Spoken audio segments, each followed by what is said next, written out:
Hello everyone, and welcome to yet another episode of Cooking with Chef Aaron.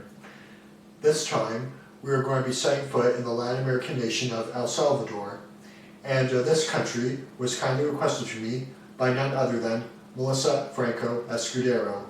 Thank you very much, Melissa, for your request. I would like to give a big shout out to you, and as always, I hope to receive more requests from some of my other viewers and subscribers sometime soon. So anyway, let's get into it. What do I think of El Salvador? Well, in other episodes I did talk about El Salvador, where the subject was a Latin American country. I did talk about El Salvador in my Brazil episode, as well as my Costa Rica episode, I believe. Pretty much any episode I've done in the past where the subject has been a Latin American country, I did mention El Salvador briefly. So I'll try to do my best not to repeat myself in this video, but I'll just get right into it. So first I'm going to shift my attention over to the capital and largest city of El Salvador, which is known as San Salvador. And as you can see here, this city has a lot of European influenced architecture. As you can see, there's a lot of cathedrals, have a nice Vatican City / Italian influence. It's very elegant, not very colorful, but they have a nice white design to them. I really like them a lot. And yes, and as you can see here, there's a lot of other buildings that have a nice European influenced architecture. They look really nice as well. They're very unique in design. Have a nice Renaissance vibe to them. They're very nice in how they look. And now I'm going to go over to the second largest city in El Salvador, which is known as Santa Ana.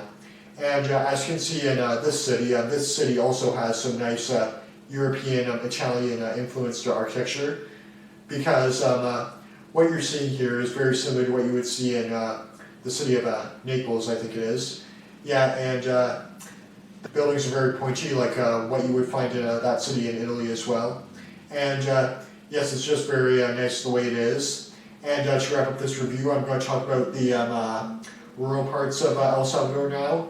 And like I mentioned in my Costa Rica episode, where you remember I mentioned the cheeseburger metaphor, I did have El Salvador ranked in more of the positive, neutral section, because if you remember that episode, I did say that countries that are closer in proximity to Mexico I like more, and countries that are closer in proximity to Brazil I don't like as much, because they have more of a muddy vibe.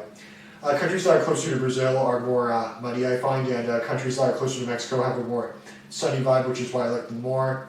And as you can see in these landscapes, the scenery is very exotic, and it has a nice desert feel because it's kind of close to Mexico.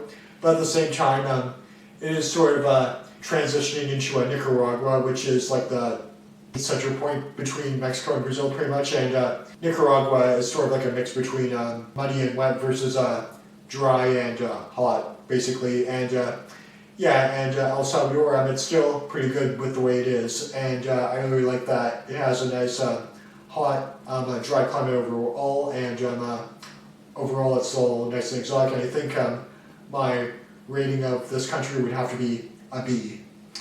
Okay, so with the review out of the way, let's head into my kitchen, and I'm going to show you how to make the chilaquiles. And what these basically are, they're basically like tacos. They're very analogous to Mexican tacos, traditional Mexican tacos.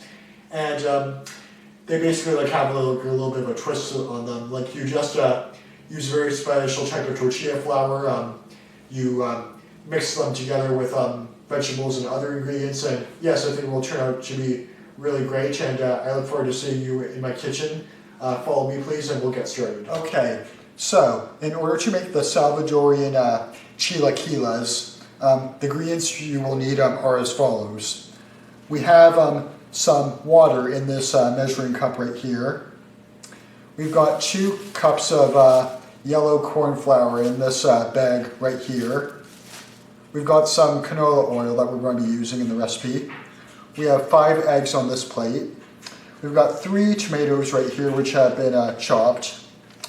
We've got 2 cups of Mexican blend cheese here. We've got 1 jalapeno which has been chopped to a brunoise. We've got an onion on this plate right here.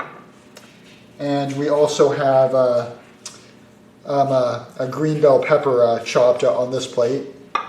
We have 2 cubes of chicken bouillon. And we also have 2 cloves of garlic. And over here we have onion that's been chopped as well. So let's get started. Alright, so to begin the recipe, we are going to take this bag of yellow corn flour and we're going to add it all to the bowl, just like this.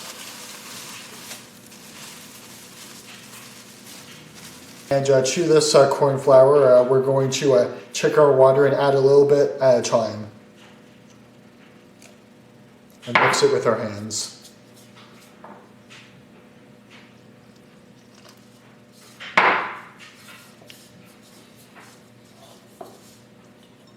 Yep, and you just want to keep doing this until we get a nice doughy consistency. And I'll see you then. Alright, so the next step in my recipe is I'm going to take like a good amount of the yellow corn flour that I just kneaded. And I'm just going to make a little bowl just like this. And then I'm going to press this down onto a sheet of plastic wrap.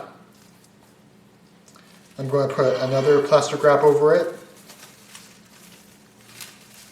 And then I'm going to press it down with a plate, just so it makes something resembling a mini tortilla. So just like this. I'm going to press down.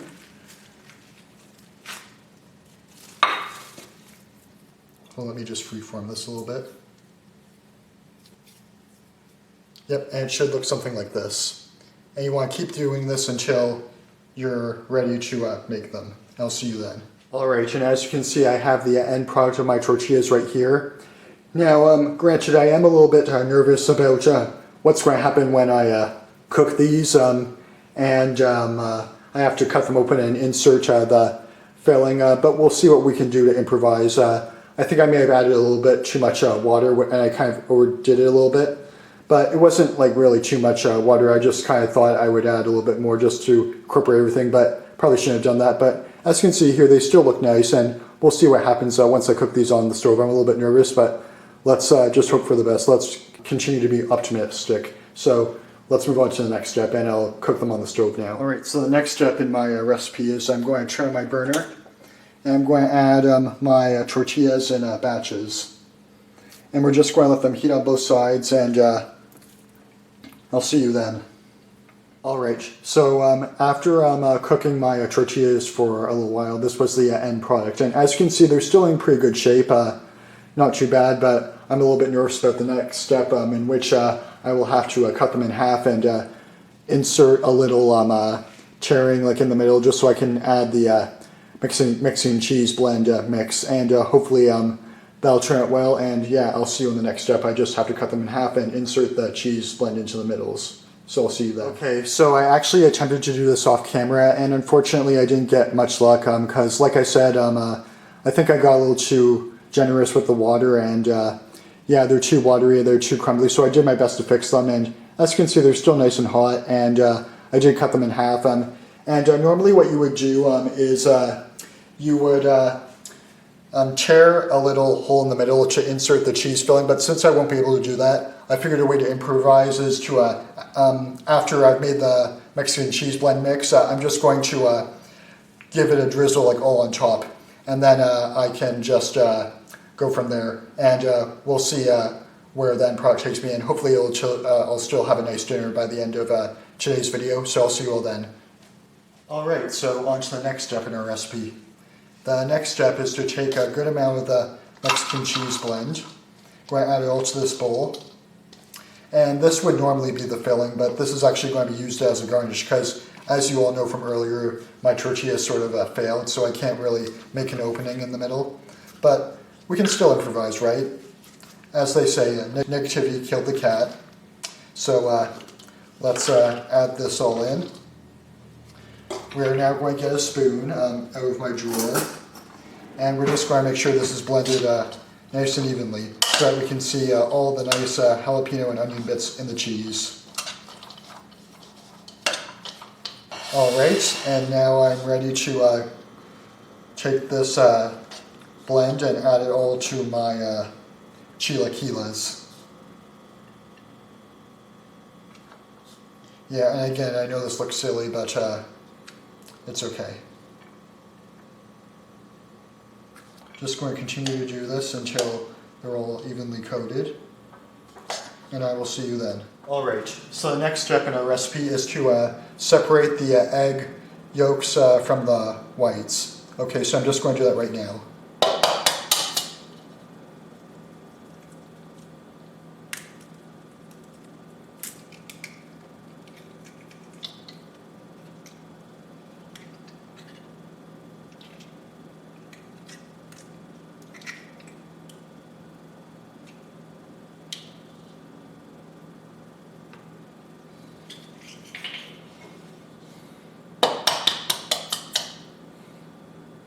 Alright, and it's okay if the egg yolks break because you're going to be blending this anyway.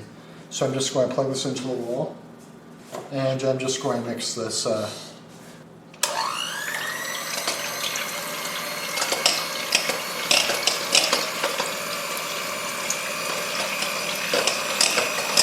Okay, and as you can see, it's a nice gooey consistency. It's nice and bubbly. So now I'm just going to add the egg yolks now. And we're just going to blend it all together once more.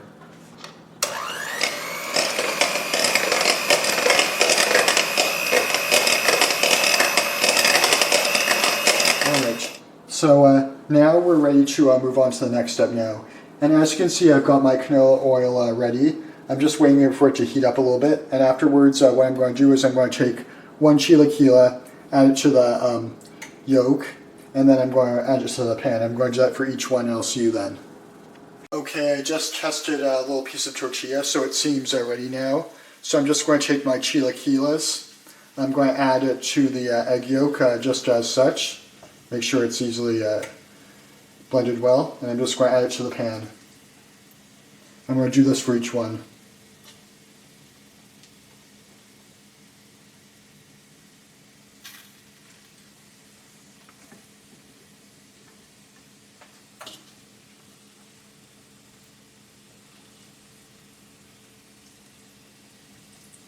Yep, and I'm just going to do this in batches because obviously I don't want my pan to overflow. But yep, I'll see you then. Alright, so I'm starting to get my courage back a little bit. So after deep frying my chilaquiles, this was my end result. And don't they look nice? They certainly look edible. And even though it wasn't perfect, it wasn't exactly like the video I found on YouTube. I'm still pretty proud of how it came out, and now we just gotta move on to the last step, which is preparing the salsa, and I'll see you all then. Okay, so to this food processor, I'm going to add my green bell pepper, my onions,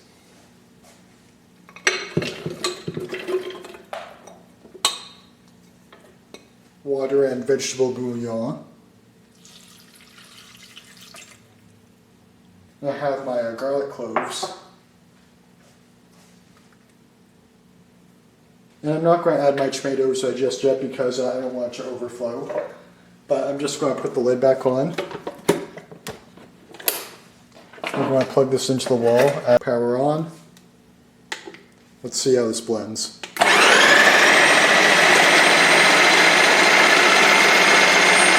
Okay, and it looks pretty good. Maybe just add my tomatoes, and we'll see how it goes. A little bit of tomatoes at a time.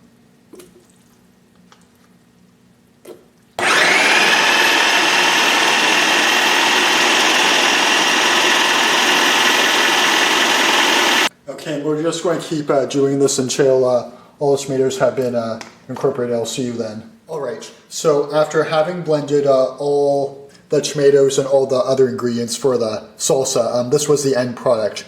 So now what I'm going to do is I'm going to take this mixture, I'm going to cook it on the stove, and I'm going to add the chilaquiles again. Yes, hopefully this will taste great at the end of the day. See you then. Alright, so now, using the same pan that you deep fried your chilaquiles in, you're going to turn your burner, and you're going to add a generous amount of the salsa.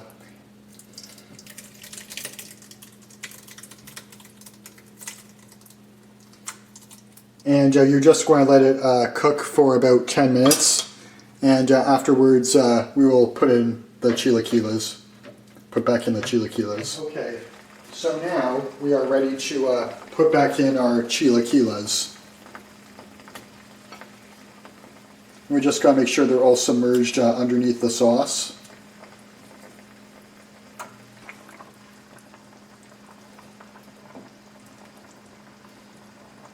Afterwards, I will see you then. Alright, so our chilaquiles are just about done. I just finished submerging them in the salsa. So now that they're deep fried and covered in sauce and such and cheese and such, I'm just going to take a little bit of parsley and garnish it all around. Just like this.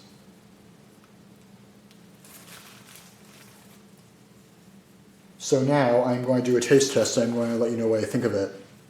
Alright, let's see what I think of this. Alright, got my piece right here. Let's see what I think of this. Let's try this. This is pretty good. Not bad. Very cheesy. Has a nice salsa topping. It's great. Alright, and this is the finished product on my plate, served alongside a glass of milk. Thank you so much for watching, and I'll see you all in my next episode. Take care. Bye.